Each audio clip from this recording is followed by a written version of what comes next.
este año vamos a ver apenas este texto, por lo menos este cuatrimestre. Pero bueno, sirve como para tener un primer pantallazo de lo que son las diferentes formas de gobierno.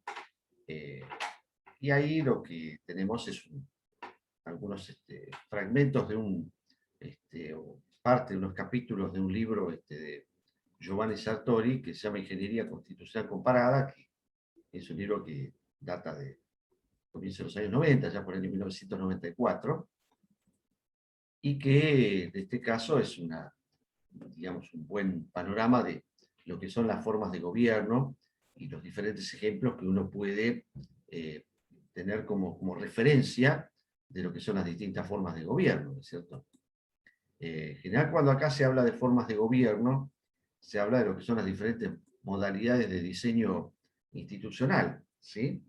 Que básicamente suelen resumirse a tres: el presidencialismo, el parlamentarismo y una forma que sería híbrida, que algunos la llaman híbrida y otros lo llaman semipresidencialista o semiparlamentaria, ¿sí? Yo acá voy a presentar algunos elementos o algunos criterios que en general suelen ser utilizados para elaborar algún tipo de clasificación y que permitan distinguir justamente lo que es un sistema presidencialista de un sistema parlamentario de un sistema semipresidencialista, digamos, ¿no? Si después tengo un poquito de tiempo, me voy a meter un poco en el tema de América Latina y en el caso particular de la Argentina. Pero bueno, vamos a ver si el tiempo da para eso, digamos, ¿no? Pero bueno, a ver, cuando estamos hablando acá de la primera forma, que además es la que a nosotros nos viene como referencia porque tiene que ver con lo que es el diseño institucional argentino, podemos hablar acá de lo que es un sistema presidencialista cuando cumple con estas cuatro condiciones que aparecen planteadas acá.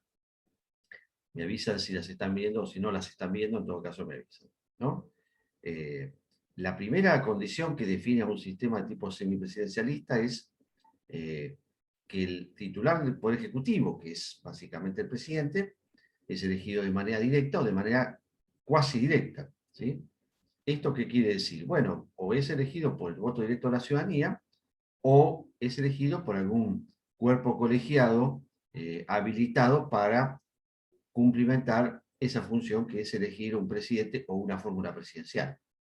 Ese cuerpo colegiado puede o ser un colegio electoral, como tienen por ejemplo en Estados Unidos, donde en realidad los ciudadanos no eligen una fórmula presidencial, sino que eligen electores en los 50 estados de la Unión, y esos electores son los que después se reúnen y eligen una fórmula presidencial, o como en algunos países en algún momento tuvo lugar, es el Congreso el que elige en una fórmula, en una reunión especial y en un proceso de negociación especial, cuál termina siendo la fórmula más citada, más elegida, perdón.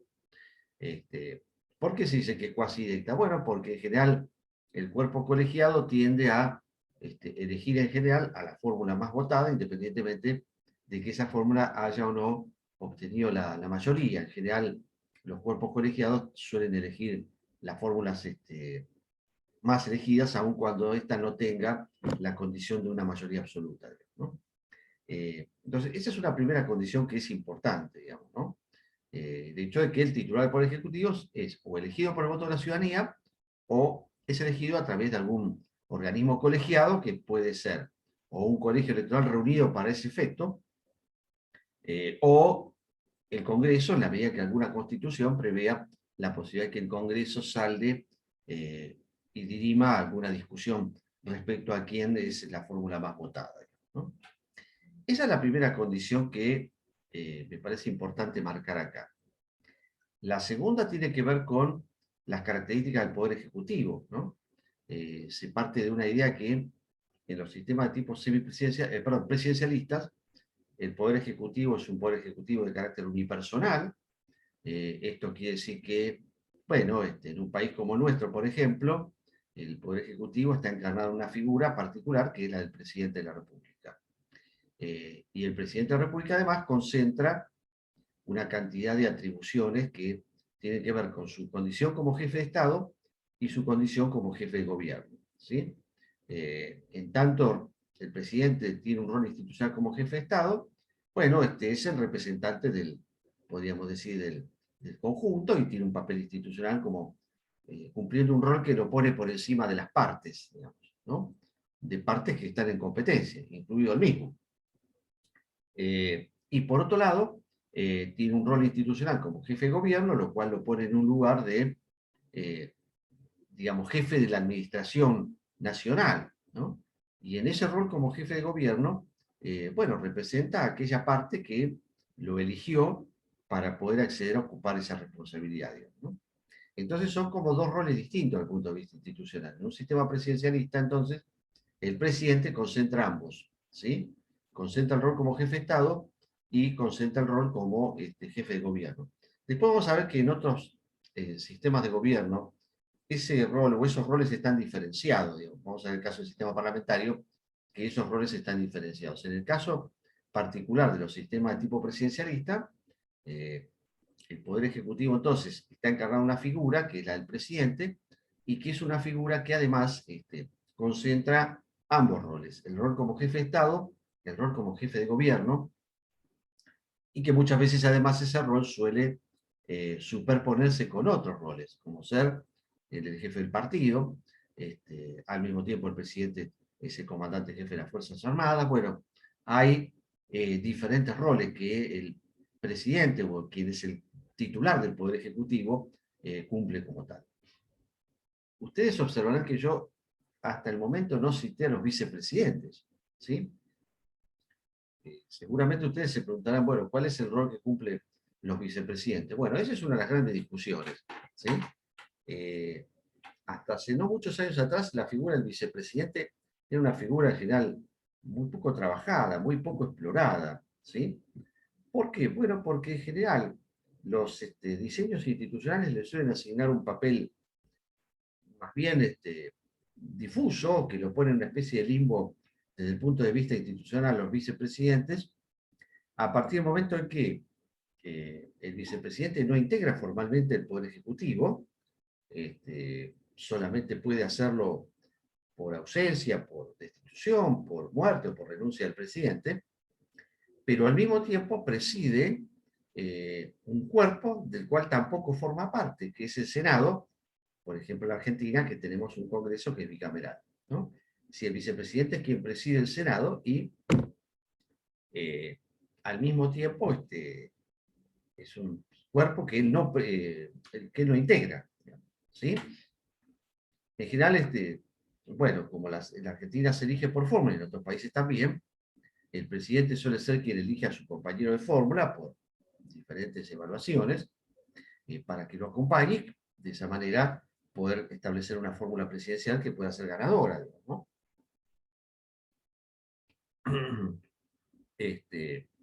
Pero bueno, en la Argentina ahora, a partir de esta experiencia del gobierno del Frente de Todos, se da una situación que no tiene registros, que es una vicepresidente que elige a su compañero de fórmula. Esto no es una práctica habitual, digamos, ¿sí? Es decir, lo que se da habitualmente es justamente que el vicepresidente sea alguien que acompañe al presidente, y que eventualmente lo sustituya por una serie de causales que yo acabo de describir, digo, por muerte del presidente, por renuncia, por destitución o por alguna ausencia temporaria que puede ser por un viaje presidencial o lo que fuera, digamos, ¿no? Pero bueno, no tengo mucho tiempo para desarrollar el caso de Argentina, pero bueno, hay una discusión respecto a si la Argentina ha entrado en una etapa de vicepresidencialismo, dicen algunos, en la cual la vicepresidente es quien ha elegido a su compañía de fórmula y quien representa de alguna manera la expresión más de poder más nato, digamos, dentro de la propia coalición de gobierno, ¿no? Pero bueno, no tengo mucho tiempo para desarrollar esto, tenemos que ver todas las formas de diseño institucional y en el momento que Sartori escribe esto, no se le había ocurrido pensar que podía haber un recurso de estas características, digamos, ¿no? Solo en la Argentina, diría alguno, ¿no? Muy bien, pero lo que ustedes tienen que retener en principio es esta idea que, o estas dos primeras nociones que son de gran importancia. La primera, cómo es elegido el presidente; la segunda, cómo se conforma el cuerpo o el Poder Ejecutivo, perdón, que, bueno, está pensado a partir de esta idea del presidente, que además el presidente tiene y concentra los dos grandes roles institucionales, como jefe de Estado y como jefe de gobierno. ¿Sí? La otra característica que también es importante de señalar acá es que el presidente elige a los integrantes de su gabinete y en su condición de tal puede él no solamente elegirlos, sino también removerlos. ¿Sí? En este caso, esa es una facultad que tiene el presidente de designar a sus ministros. ¿Sí? Los designa y tiene la posibilidad de removerlos, digamos, ¿no? Bueno, obviamente que esto en un contexto de un esquema de coalición se hace mucho más complejo. eh, bueno, y si ustedes han visto en estos días, hay situaciones medio atípicas que se han dado en la cual un subsecretario no pudo ser removido por el ministro, cuando esto sería así en los papeles. Pero bueno, esto es también un poco a la propia naturaleza de la coalición de gobierno actual, en la cual se daba esta situación ad hoc, donde la vicepresidente elige a su compañero de fórmula y se designa a sí misma como integrante de esa fórmula, ¿no? Esto con una dinámica muy particular que tiene esta coalición, ¿no? Pero bueno, en las situaciones que Sartori describe en ese momento y las conocidas hasta ese momento, son aquellas en las cuales el presidente es quien tiene la potestad de elegir a los miembros de su gabinete, que tienen el nombre de ministros, y en ese carácter puede también destituirlos porque, bueno, está dentro de sus facultades, digamos, ¿no? Ese es otro elemento que también es importante marcar acá, ¿no? Obviamente que en general en los gobiernos de coalición esto se hace más complicado, porque la designación de los miembros del gabinete opera también en función de las relaciones de fuerzas que se den al interior de una coalición de gobierno, ¿no? Y en ese sentido, bueno, el presidente tiene una especie de situación de debilidad estructural en la medida que no tiene una presencia territorial como la que sí tiene su compañera, su socia política, en este caso Cristina Fernández de Kirchner, ¿no? Con lo cual acá se da un esquema además en el cual inclusive los ministerios, secretarías y direcciones, subsecretarías están divididos de manera horizontal, este, donde las segundas y terceras líneas no son monitoreadas por las primeras, sino que monitorean a las primeras. Es un esquema bastante particular en un funcionamiento muy ad hoc de una coalición muy particular. Pero digo, esto es un caso bastante especial en los esquemas tradicionales de lo que uno puede establecer como un sistema presidencialista. El presidente elige a los miembros de su gabinete, digamos. ¿Sí? Y me quiero detener en este punto, en el cuarto. ¿Sí? Eh, Una condición importante es, bueno, que el Poder Ejecutivo está encarnado una figura, que es la figura del presidente, que el presidente es jefe de Estado, es el jefe de gobierno. El presidente elige a los integrantes de su gabinete y tiene la potestad de removerlos si así considera. Eh, y el presidente, en la mayor parte de los países de América Latina, no puede ser destituido por una asamblea legislativa. Cuando me refiero a asamblea legislativa, me refiero a la expresión o la forma que toma, que adopta el Poder Legislativo, llámese Congreso o como se llame Parlamento, sea cual fuera la denominación. Sea bicameral, unicameral o lo que fuere. El presidente en países como nuestro y en la mayor parte de los países de la región no puede ser destituido por esa asamblea legislativa, por ese Congreso, por ese Parlamento, y el único recurso que está previsto es el recurso del impeachment, es el recurso del juicio político, ¿sí? Pero el recurso del juicio político es un mecanismo que está pensado para situaciones de excepción, y como es un mecanismo que está pensado para ser utilizado de manera excepcional, la instrumentación del mismo requiere justamente de algo que llamamos mayorías calificadas, ¿no? Cuando en el caso de mayorías hay diferentes tipos de mayorías, ¿no? Está la mayoría simple, que es, bueno, cuando alguien tiene mayor cantidad de votos sin tener mayoría absoluta, el criterio de mayoría absoluta, que es el de mitad más uno, y el de mayoría calificada. El de mayoría calificada implica que, bueno, para que un juicio político se ponga en marcha y para que el mismo prospere, esto es, que culmine la remoción del presidente, el presidente tiene que ser, bueno, el juicio tiene que ser con las 2/3 partes del acuerdo de los integrantes del cuerpo colegiado, y para ser removido, tiene que ser removido con el acuerdo de las 2/3 partes del otro cuerpo. Es decir, en Argentina, la Cámara de Diputados, en muchos países de América Latina, la Cámara de Diputados es cámara de origen, es decir, es la que inicia los procesos y que es la que, digamos, termina recomendando si es necesario hacer o no un proceso de impeachment, y la Cámara Juzgadora es el Senado, ¿sí? Esto es, digamos, el procedimiento más frecuente en países que tienen estructura legislativa con un Congreso bicameral, ¿no? No está previsto otro tipo de instrumentos que no sea el instrumento del juicio político, ¿sí? Pero, como digo, es un instrumento de mucha complejidad, porque es un instrumento que está pensado para situaciones excepcionales. Y al ser pensado como un recurso excepcional, la puesta en ejecución del mismo requiere también una mayoría calificada, que es la mayoría de los 2/3, ¿no?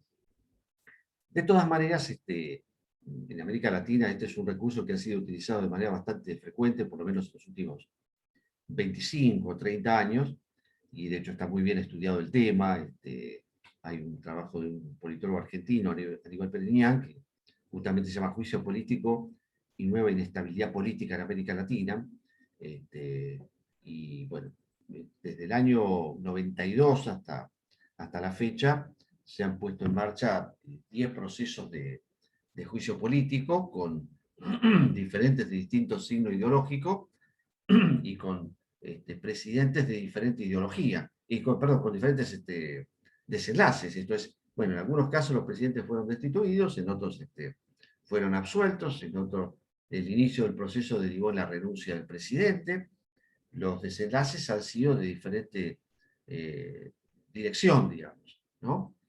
Eh, bueno, esto, digamos, es una cuestión bastante peculiar, que se da y que, bueno, puede ser producto de diferentes factores, digamos, ¿no? Un presidente con muy baja imagen positiva, un presidente que tiene una relación con su partido o con el Congreso rota, que no posee mayoría legislativa para gobernar, algún proceso de escándalo político que deriva en una suerte de escándalo mediático que genera un desgaste de la figura presidencial y que, en un contexto de movilización ciudadana elevada, genera condiciones para poner en marcha un proceso de este tipo y que permite reunir mayorías calificadas para la destitución. En fin, los factores pueden ser muy diversos, digamos, ¿no? Pero no se trata necesariamente de factores que eh, tengan que ver con cuestiones propias del diseño institucional, digamos, ¿no? Es decir, lo que prevé el diseño es un mecanismo que está pensado para garantizar la estabilidad del presidente y de la institución presidencial, y que, bueno, solamente puede habilitarse un proceso de enjuiciamiento por una situación de excepción que no merite, y con el acompañamiento de una mayoría calificada para poder llevar adelante ese proceso, digamos, ¿no? Entonces, lo que ustedes tienen acá, bueno, es un tipo de diseño, ¿no? Que puede ser definido como presidencialista en la medida en que cumpla con estas 4 condiciones que estamos describiendo acá, ¿no? Elección directa o cuasi directa del titular del Poder Ejecutivo, la idea de una estructura de un Poder Ejecutivo unipersonal, el hecho que en esa idea de un Ejecutivo unipersonal, el presidente es quien elige a los integrantes de su gabinete, que por lo tanto además tiene la potestad de poder destituirlos, ¿sí? Es decir, en este caso no necesita la intervención del Congreso para, ¿no? Para poder eh, nombrar a los miembros de su gabinete, ¿no? Hay algunos países en los cuales se requiere alguna mayoría parlamentaria, que el Parlamento tiene un mecanismo de censura a los ministros, como es el caso de Perú, digo, para poner un ejemplo, ¿no? Y el otro es esta cuarta condición que mencionaba recién, donde el titular del Poder Ejecutivo no puede ser destituido por la Asamblea Legislativa. Bueno, a ver, ¿qué ejemplos hay de sistemas presidencialistas? Bueno, el principal y el de origen, y el que da origen a la mayor parte de los presidencialismos en América Latina, que es el estadounidense, ¿sí? Es decir, el de Estados Unidos es como un caso muy representativo. Y después, en la mayor parte de los países de América Latina, tenemos situaciones en las cuales bueno, hay sistemas de tipo presidencialistas, digamos, ¿no? Yo tengo acá, esto es un panorama que yo lo voy a hacer bastante rápido. Bueno, ahí lo que ustedes pueden ver es que el panorama de los presidencialismos en América Latina es muy variado, ¿sí? Yo esto hago un comentario bastante rápido como para plantearles que, bueno, se ha llegado a discutir si estamos frente a presidencialismo o a presidencialismos en América Latina, ¿no? Bueno, si uno mira el panorama en la región, puede encontrar que hay diferentes tipos de sistemas presidencialistas en América Latina, ¿no? Hay de coalición, si aquellos donde, bueno, el diseño institucional funciona sobre la base de un formato de alguna coalición de gobierno, que tiene alguna traducción en una coalición en el Ejecutivo o alguna coalición legislativa, ¿no?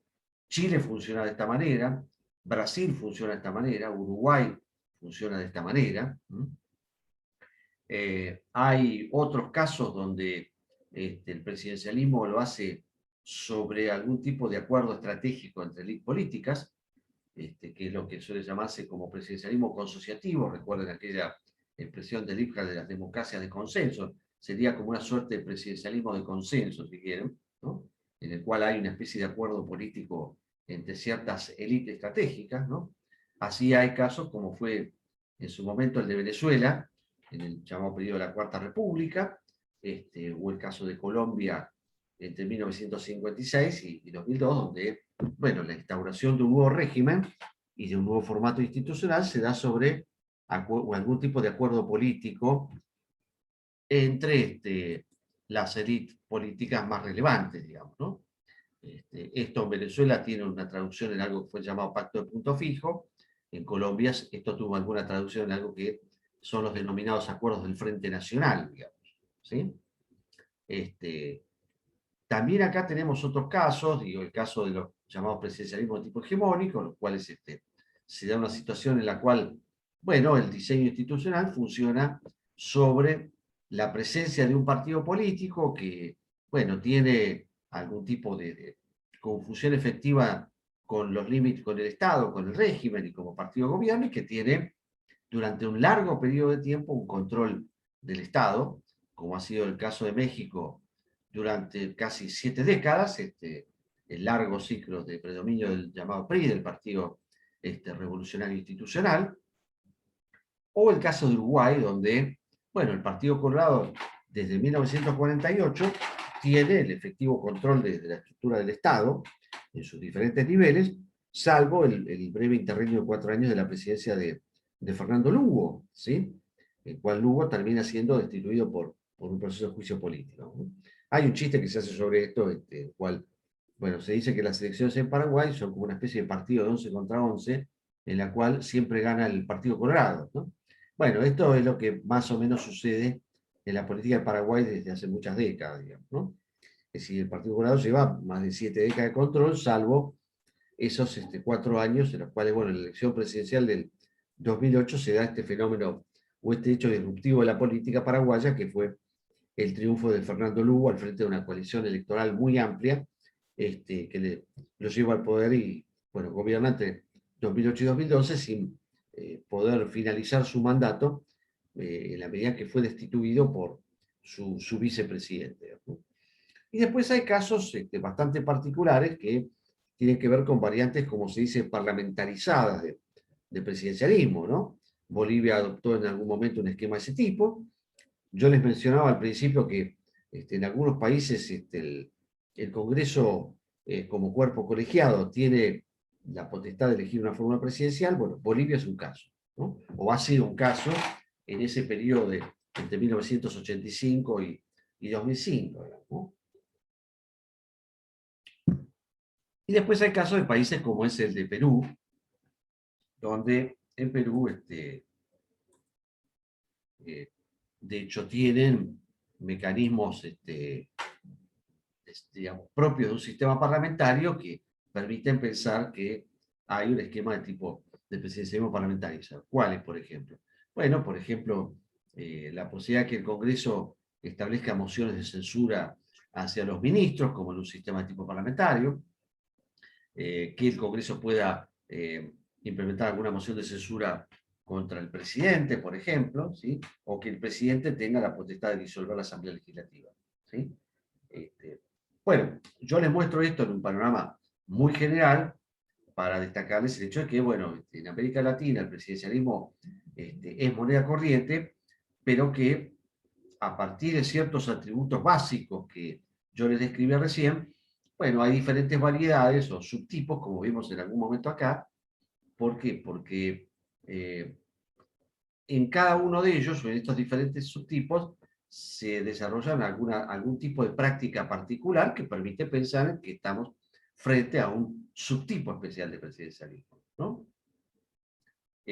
Por eso uno puede mencionar, solo para destacar algunas, estas en las cuales el sistema funciona sobre alguna coalición de gobierno que tiene su expresión tanto en el Ejecutivo como en una alianza parlamentaria, o en un caso donde hay alguna especie de acuerdo fundante en el cual, bueno, el sistema de gobierno se basa en algún acuerdo estratégico entre las élites políticas, o casos donde hay un partido de gobierno que es una especie de partido de gobierno-estado que tiene un control de la vida política de larga data, ¿sí? Como es el caso de México, fue el caso de México en algún momento, o el caso de Paraguay, ¿sí? Paraguay todavía lo sigue siendo, o aquellos casos en los cuales se introducen mecanismos propios de la dinámica parlamentaria, sin necesariamente alterar, digamos, lo que es la definición de un sistema como un sistema de tipo presidencialista, digamos, ¿no? Bueno, ¿y qué pasa todo esto con el caso argentino? Bueno, el caso argentino es una materia de discusión interesante, digamos, ¿no? Comentario muy breve voy a hacer acá, que, bueno, si ustedes miran la biblioteca, digo, para decirlo de alguna manera, una parte de la biblioteca les va a hablar que estamos frente a un tipo de diseño institucional que podemos definir como hiperpresidencialismo, y otra parte de la biblioteca les va a mencionar la idea de que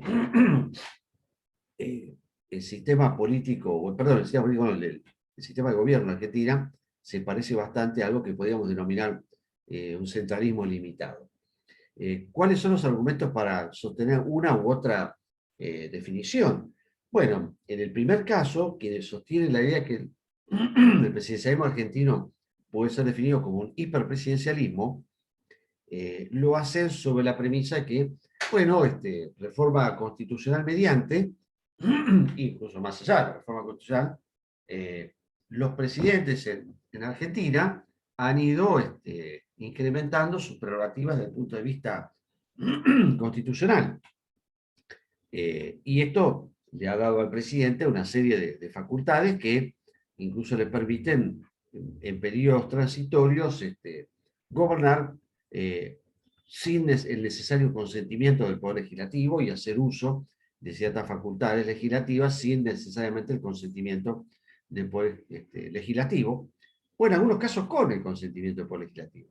Dos ejemplos de esto, que bueno, uno son el tema de los decretos de urgencia, que está tan en boga, y otro es, bueno, que sin la necesidad de emitir decretos de necesidad de urgencia, el presidente puede asumir facultades legislativas si hay, bueno, alguna ley del Congreso que por un tiempo limitado le permite al presidente hacer uso de ciertas prerrogativas, digamos, ¿no?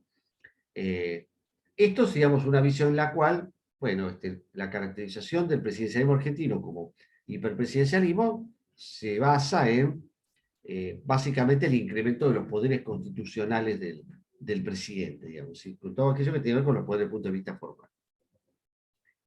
Aquello que sostiene que en realidad el presidencialismo argentino, bueno, es o puede ser definido como una especie de centralismo limitado, lo hacen a partir de la idea de que, bueno, en realidad, si bien es cierto que el presidente ha visto incrementados sus poderes formales o aquellos que tienen expresión desde el punto de vista de las atribuciones constitucionales, el sistema político argentino pone ciertos límites en la medida que es un sistema político muy descentralizado, con múltiples jugadores o actores con capacidad de bloqueo institucional, y que en definitiva obligan al presidente y al titular ejecutivo a establecer una suerte de mecanismo de negociación permanente que en definitiva, termina poniendo límites a la voluntad del presidente, digamos, ¿no?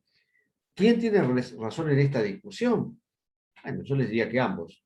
Y ambos porque, bueno, real, los primeros ponen acento en los poderes constitucionales y los segundos ponen más el acento en los poderes, digamos, partidarios, ¿sí? Es decir, el poder partidario del presidente se ve limitado en la medida que, bueno, el presidente tiene que negociar con una cantidad de actores, de hacer gobernadores, referentes territoriales, líder del Congreso, etcétera, etcétera, que, bueno, tiene la posibilidad de poner algún tipo de límite a la voluntad presidencial y que ésta se imponga de manera discrecional, digamos, ¿no? Bueno, yo esto se los mostraba simplemente, sí, esto está un poco fuera del contexto del texto de Sartori, pero simplemente como para introducir una cuestión que es la discusión sobre el presidencialismo en América Latina. Imagínense que, por ejemplo, esto que yo mencionaba acá, cada modelo es casi una clase en sí mismo, un curso en sí mismo. Así que yo le estoy mencionando muy pocos minutos, simplemente para que ustedes tengan una referencia de cómo es el panorama en la región, ¿no es cierto? Y lo que decía, bueno, respecto al caso del presidencialismo de Estados Unidos, que es como el caso de origen, en el cual, bueno, Sartori tiene una visión, como ustedes habrán visto, bastante crítica del mismo, en la medida en que entiende que en realidad el presidencialismo de Estados Unidos funciona no tanto por sus mecanismos formales, sino más bien a pesar de esos mecanismos formales, ¿no? Lo que sostiene Sartori, que ha sostenido una buena parte de la literatura, es que en realidad el presidencialismo norteamericano ha funcionado más bien porque hay una serie de mecanismos informales que son los que de alguna manera limitan las consecuencias no deseadas que tiene ese sistema de contrapesos que caracteriza al diseño institucional en los Estados Unidos, digamos, ¿no? El pragmatismo ideológico, que ya no es tal, el hecho de un esquema de elección muy descentralizada que obliga a los políticos profesionales a rendir cuentas permanentemente ante sus comités locales, los famosos caucus que se mencionan, las asambleas locales, que son como la base de la democracia estadounidense.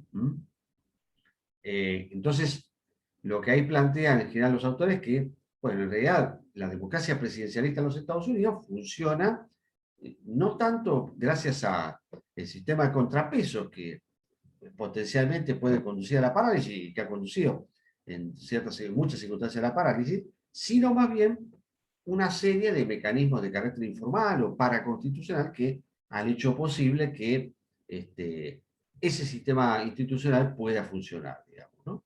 Entonces, en ese sentido, este es el de origen, digamos, ¿no? El originario que fue fuente de inspiración de la mayor parte de los casos en la región, digamos, ¿no?